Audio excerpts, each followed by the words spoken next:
बिस्मिल्लाहिर्रहमानिर्रहीम। अस्सलामु अलैकुम वरहमतुल्लाहि वबरकातुहू। मोअज़्ज़िज़ हाज़रीन किराम, बुज़ुर्गान क़ौम और मिल्लत, पस पर्दा बैठ कर सुनने वाली मेरी ज़दा और माँ और बहनों, शहनशीन व तशरीफ़ फरमा मजलिस इत्तेहादुल मुस्लिमीन के साबिक़ा सीनियर अरकान असम्बली व क़ायदीन मोहतरम जनाब मुमताज़ अहमद ख़ान साहब, मोहतरम जनाब अहमद पाशा क़ादरी साहब, रुकन असम्बली ज़ुल्फ़िकार अली साहब, रुकन क़ानून साज़ कौंसल रियाज़ुल हसन अफंदी साहब, मुंबई से तशरीफ़ लाए हमारे मजलिस इत्तेहादुल मुस्लिमीन शोबे ख़वातीन की ज़िम्मेदार और मोहतरमा सैयदा फ़लक साहिबा, अज़ीज़ दोस्तों और बुज़ुर्गों, आज इमाम जाफ़र सादिक़ रज़ियल्लाहु ताला अन्हु की शहादत का दिन है और ये अगर जलसा मुनक़्क़द किया जा रहा है तो मैं ये समझता हूँ और मेरा ईमान ये है कि जितने अहले बैत हैं, और रसूलुल्लाह सल्लल्लाहु अलैहि वसल्लम ने फरमाया था कि मेरी आल कश्ती नूह की तरह है, जो उसमें सवार हो गया वो बच गया, जो नहीं सवार हुआ वो हलाक हो गया। और असदुद्दीन ओवैसी के लिए हज़रत अली इमाम है, इमाम हसन इमाम है, इमाम हुसैन इमाम है, इमाम ज़ैनुल आबिदीन इमाम है, इमाम बाखर इमाम है, इमाम जाफ़र सादिक़ इमाम है, इमाम मूसा काज़िम इमाम है, इमाम तक़ी, इमाम नक़ी और इमाम हसन अस्करी इमाम है। तो मेरे अज़ीज़ दोस्तों और बुज़ुर्गों, इमाम जाफ़र सादिक़ के बारे में इमाम आज़म अबू हनीफ़ा ने यह कहा कि अगर मैं उनके साथ 2 साल नहीं गुजारता तो अबू हनीफ़ा हलाक हो जाता। मेरी अल्लाह से यही दुआ है कि अल्लाह सुब्हानहू व तआला इन तमाम अहले बैत के सदक़े में और रसूलुल्लाह सल्लल्लाहु अलैहि वसल्लम के सदक़े में, शहज़ादी जन्नत और शहज़ादे जन्नत के सदक़े में अल्लाह सुब्हानहू व तआला हम तमाम को अल्लाह बातिल ताक़तों पर कामयाब करे। अल्लाह सुब्हानहू व तआला वक्त के नमरूद, फ़िरौन और यज़ीदों पर अल्लाह हमको उन पर गलबा अता करे और अल्लाह हम तमाम को मुत्तहिद कर दे और अल्लाह इमाम जाफ़र सादिक़ के सदक़े में अल्लाह हमको नेक और सच्चा बना दे। मेरे अज़ीज़ दोस्तों और बुज़ुर्गों, क्योंकि मुझे एक और जलसे में जाना है और मजलिस इत्तेहादुल मुस्लिमीन के सीनियर क़ायदीन यहाँ पर तशरीफ़ फरमा है, आपको भी उनके बसीरत अफ़रोज़ ख़िताबात को सुनना है। मैं सिर्फ़ आपसे बताना ज़रूरी समझता हूँ कि 13 मई के दिन आपको अपने वोट का इस्तेमाल करना बेहद ज़रूरी है। ये हिंदुस्तान की पार्लिमानी इलेक्शन की तारीख़ का एक बहुत ही मुनफरिद और अहम पार्लिमानी इलेक्शन है और अगर आप अपने वोट का इस्तेमाल इसलिए नहीं करेंगे और आप ये खुशफहमी का शिकार रहेंगे कि भाई अगर मैं इस्तेमाल नहीं करूँगा तब भी मजलिस इत्तेहादुल मुस्लिमीन के उम्मीदवार की कामयाबी होगी, यकीनन होगी, मगर आप अगर अपने वोट का इस्तेमाल नहीं करेंगे, और बहुत से लोग ये कह रहे हैं कि कोई फार्म हाउस को चले जाएगा क्योंकि हफ्ता इतवार और पीर का दिन मिल रहा है, तो मैं आपसे अर्ज़ करना चाहूँगा कि आप बहुत बड़ी गलती कर रहे हैं, बहुत बड़ी कोताही आप कर रहे हैं। बल्कि इस इलेक्शन में तो आपको और हमको मिलकर अपनी अज़मत को दिखाना है। अगर हम अपने वोट का इस्तेमाल नहीं करेंगे तो हम अपनी हमियत का मुज़ाहरा कैसा करेंगे। आपको वोट डालना इसलिए भी ज़रूरी है और ख़ास तौर से सरज़मीन हैदराबाद पर रहने वाले बसने वालों को अपने वोट का डालना इसलिए भी ज़रूरी है कि जब कोई आकर बीजेपी का लीडर यहाँ पर हैदराबाद में आकर कहता है कि हैदराबाद के लोग डरते हैं, ये यहाँ पर रज़ाकार 40 साल से हैं या जीत रहे हैं। मुल्क का वज़ीर आज़म ये कहता है कि मुल्क के मुस्लिम अक़लियत घुसपैठी हैं, हमारी बेटियां ज़्यादा बच्चे पैदा करते हैं और हम किसी हमारे हिंदू बहन के गले से मंगलसूत्र छीन कर अपने पास रख लेंगे। मुल्क का वज़ीर आज़म जिहादी कहता है भारत के 17 करोड़ मुस्लिम अक़लियतों को। तो ये जो ज़बान इस्तेमाल की जा रही है वो हमारी गीरत को ललकार रहे हैं। मैं आपको एक मिसाल देना चाहता हूँ कि गुजरात में बीजेपी के एक मरकज़ी वज़ीर हैं, रुकने पार्लिमान है और इलेक्शन लड़ रहे हैं। उनका नाम रूपाला है और रूपाला ने गुजरात के राजपूतों के बारे में कुछ बकवास बक दी। तो गुजरात में 1 लाख राजपूत एक जलसा किए जिसमें 1 लाख राजपूत जमा हुए और उस जलसे का असर ये हुआ कि जितने राजपूत राजस्थान में हैं वो बीजेपी के खिलाफ वोट देने जा रहे हैं। जितने राजपूत उत्तर प्रदेश में, मगरबी उत्तर प्रदेश में जो पहले फेज़ का इलेक्शन हुआ, जो मुझे मालूमात हासिल हुई है, उन तमाम ने एक होकर बीजेपी के खिलाफ वोट दिया। जहाँ जहाँ मुल्क में राजपूत है वो ये कह रहा है कि रूपाला की जुर्रत कैसे हुई कि हमारी समाज को वो बेइज्जती कर सके। मेरे अजीज़ दोस्तों और बुज़ुर्गों, मुझे माफ़ कर दीजिए, मगर अगर हम इन राजपूतों की इज़्ज़त नफ्स का जो उन्होंने मसला बनाया, अगर हम उससे सबक हासिल नहीं करेंगे तो फिर याद रखिए हर कोई आएगा और हमको गाली देकर जाएगा। एक मुल्क का वज़ीर आज़म किस एतबार से इस बात को कहता है कि हम घुसपैठी हैं? किस एतबार से मुल्क का होम मिनिस्टर हैदराबाद को आकर कहता है कि आप डरो मत? किस एतबार से एक मुल्क का होम मिनिस्टर कहता है कि यहाँ पर रज़ाकार हैं? मेरे अजीज़ दोस्तों और बुज़ुर्गों, इस बात को समझिए कि बीजेपी के एक उम्मीदवार ने एक इबादत गाह की तरफ तीर मारा है और इबादत गाह में कोई फ़र्क नहीं होता, वो अल्लाह का घर होता है। वहाँ पर तीर मार कर क्या पैगाम दे रहे हैं इस मुल्क में और इस रियासत में? हमको उन राजपूतों से एक चीज़ सबक हासिल करना है कि एक मरकज़ी वज़ीर ने उनके बारे में बकवास कही दी, उनकी बेइज्जती करी, तो वो तमाम के तमाम एक हो गए। मैं आपको इसलिए भी कह रहा हूं कि ये वक्त है कि हम अपने इज्जत नफ्स के लिए, अपनी हमियत के लिए एक होकर बीजेपी के खिलाफ वोट दें। ना सिर्फ हैदराबाद में, औरंगाबाद में, बल्कि पूरे मुल्क में। आखिर क्या वजह है कि वजीर आजम जहां कहीं भी जाते हैं गाली देते हैं? अरे वो बोल सकते किसी भी पार्टी के खिलाफ, उनके उम्मीदवारों के खिलाफ बोल सकते हैं, मगर आप सिर्फ एक कम्युनिटी को टारगेट किस एतबार से कर रहे हैं? आप बोलो टीएमसी को बोलो, कांग्रेस को बोलो, दूसरी और पार्टीज को बोलो आप, मगर जिहादी बोलना किसको तरफ इशारा? ये इशारा हमारे तरफ है, इशारा भारत की 17 करोड़ मुस्लिम अक़लियत की तरफ है।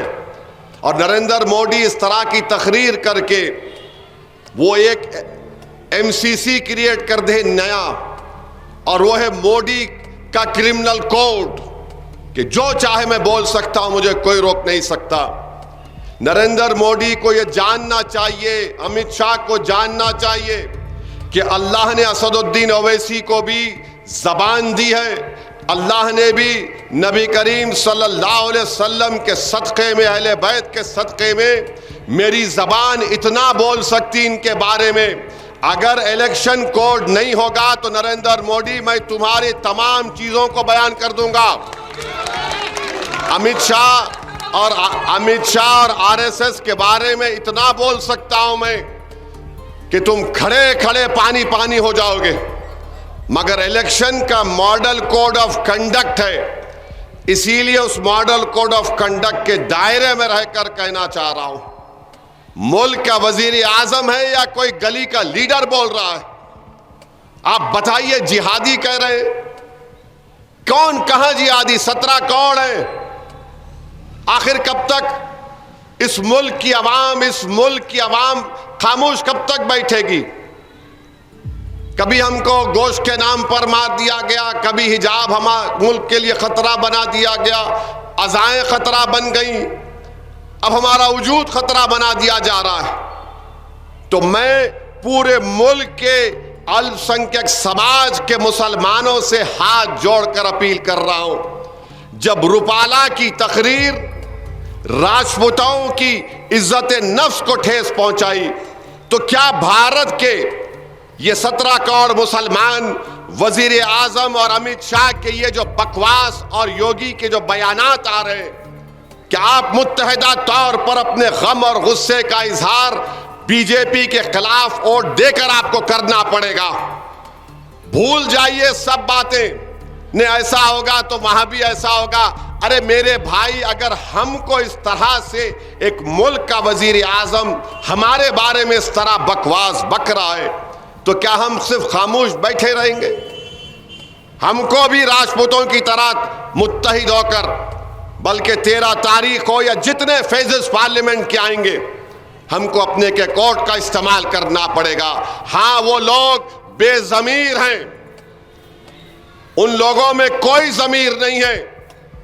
वो यजीद की औलाद है जो आरएसएस की सफ़ों में ठहर कर हमारे सफ़ों में इंतशार पैदा करना चाहते हैं। मैं नाम लेना नहीं चाहता उन लोगों का, मगर मुझे यकीन है कि आज के जलसे में कहीं चूहों की तरह अपने बिल में बैठकर एक शेर की तुम तकरीर को सुन रहे हो, तो सुन लो तुम। अगर तुम में हिम्मत है तो जाकर बोलो तुम्हारे आका से, जिसका नाम नरेंद्र मोदी है, कि वो इस तरह की बयानबाजी को खत्म करें, वरना इलेक्शन तो हो जाएगा, मुल्क तो रहेगा ना। कि नरेंद्र मोदी, असदुद्दीन ओवैसी 100 साल तक इस मुल्क में रहेंगे, इस जमीन पर रहेंगे, जाएंगे, मगर मुल्क का क्या होगा? इस तरह की घटिया जबान इस्तेमाल की जा रही है। इलेक्शन हो रहा है या हमको गाली दी जा रही है? रोज कहीं ना कहीं वजीर आजम इस तरह की भाषा और अल्फाज को इस्तेमाल करते हैं। तो मेरी आप तमाम से गुजारिश है कि मुत्तहिदा तौर पर अपने वोट का इस्तेमाल करिए। ये कब तक चलेगा? कब तक चलेगा? इस मुल्क को आजाद हमने किया, नरेंद्र मोदी। जिस आरएसएस से आप आते, चड्डी पहनकर लट फिराने वालों ने अंग्रेजों को नहीं भगाया। जिसको तुम घुसपैठी बोल रहे, जिसकी औरतों को तुम बोल रहे कि ज्यादा बच्चे पैदा कर रहे, वही माओं ने इस मुल्क में उन मुजाहिदीन को पैदा किया जिन्होंने 200 साल की गुलामी से अंग्रेजों की इस मुल्क को आजाद करवाया। मंगलसूत्र की आप बात करते हैं मोदी, 5 साल में इस मुल्क में, हमारे वतन अजीज में, खवातीन ने, महिलाओं ने अपना सोना बैंकों में गिरवी रखकर 1 लाख करोड़ रुपए 5 साल में हासिल किए। नरेंद्र मोदी, आपको दिखता नहीं है ये परेशानी? मुल्क की खवातीन 50% हिस्सा इस मुल्क का, तुम्हारे 2019 से 2024 तक आरबीआई का डेटा कह रहा है कि 1 लाख करोड़ हासिल किया। और जब गरीब औरत अपना जेवर रखाती है तो सीने पर पत्थर रखकर जेवर रखाती है। क्यों जेवर रखाती? नरेंद्र मोदी को नहीं मालूम होगा। नरेंद्र मोदी बोलते गुर्बत देखा, क्या गुर्बत देखा आपने? अगर देखा होता तो इन औरतों की गुर्बत को, तकलीफ को महसूस करते। या तो उसके घर में शादी होगी, या फिर अचानक कोई बीमार पड़ गया, या अचानक कोई एक्सीडेंट हो गया, या बच्चे की कोई फीस देना है। ये 5-6 चीजें होती हैं। मगर नरेंद्र मोदी बोलते हैं कि हिंदू बहनों के गले से मंगलसूत्र उतारकर मुसलमानों को दे दिया जाएगा। मेरे भाई, मेरी आपसे अपील है, जहां जहां तक मेरी आवाज अल्लाह पहुंचा रहा है, इन भारत के राजपूतों से सबक हासिल करो। आप परवाह नहीं कर रहे वो इलेक्शन की, बस एक ठान लिए कि हमारे खिलाफ जो बोला है उसको वोट नहीं देंगे, उसके पार्टी का साथ नहीं देंगे। मैं मुल्क के वजीर आजम से मुतालबा करता हूं कि उनको भारत के अल्पसंख्यक समाज, माइनॉरिटीज, मुस्लिम से माफी मांगना पड़ेगा। वजीर आजम मोदी हम घुसपैठी नहीं है, हम किसी के गले का मंगलसूत्र छीनने वाले नहीं हैं।